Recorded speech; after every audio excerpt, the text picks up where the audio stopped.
Hi, I'm Paul Miller, and I've been a loan officer for 17 years. And this is your weekly rate update for August 25th, 2017. Talking point number one. Rates were eclipsed this week by the total solar eclipse. It's like rates went behind November 2016 levels, and they just haven't come out yet. They seem to be just slipping sideways, not enough news to push them higher or lower. Now this isn't a bad thing as they're at 9-month lows. So let's see what next week brings. But I always recommend locking your clients in right away. Talking point number two. How do you talk to your clients? I was reminded this week that while we know real estate lingo, our clients don't. And when we use real estate terms, it sounds like Swahili to them. So I have a first-time home buyer, and the buyer called me and said her realtor asked her about several items and she was too embarrassed to ask what they meant. The realtor simply asked if they were going to get the EMD into escrow.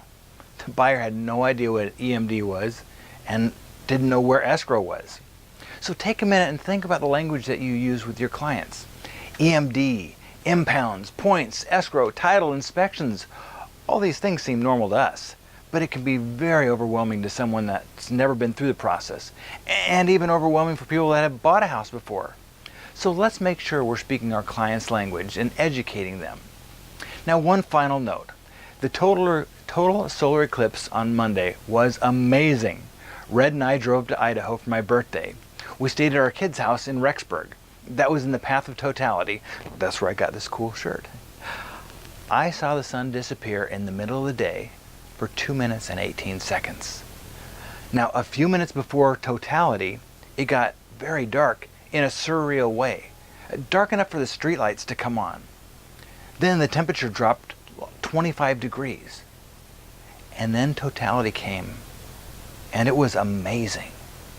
You see things like this on TV or online, but to see it live was very awe-inspiring and emotional.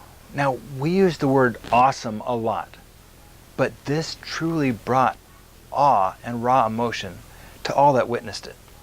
We were in a neighborhood park in Rexburg, Idaho, with about 100 people, strangers to us. But when totality came, we all spontaneously started to clap and to cheer and to yell. You felt so small, but also so connected to God or to the universe, all at the same time. You really need to experience this. The August 21st solar eclipse was the first to travel across the country in nearly a century. Now, the last time a total solar eclipse occurred in the lower 48 states was 1979, and that was only visible from a few states in the Pacific Northwest. Now, the next total solar eclipse to go from coast to coast will be in 2045, and trust me, you need to experience it. Now, I hope you have a great weekend and sell a lot of houses. And of course, if you need a pre-qualification or just have a mortgage question, give me a call on my cell. I'm always here to help.